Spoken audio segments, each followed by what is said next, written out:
আজকে আমার মেয়ের বায়না আলু দিয়ে খেজুর দিয়ে আর কাজু বাদাম দিয়ে ঝাল ঝাল মাখা মাখা তরকারি খাবে। তাহলে আপনারা আমার সাথে থাকবেন, আমি আজকে কীভাবে রান্না করি এটা দেখবেন। কড়াইটা গরম হয়ে গেছে, আমি একটু কড়াই তেল দিব, তারপরে কালো জিরা আলুগুলো দিয়ে দেবো।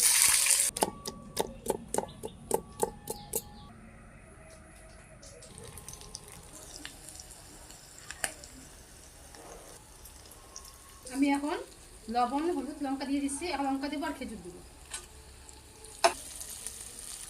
এখন আমার এগুলো ভাজা হয়ে গেছে, আমি কাজু বাদাম বাটাটা দিয়ে দিব।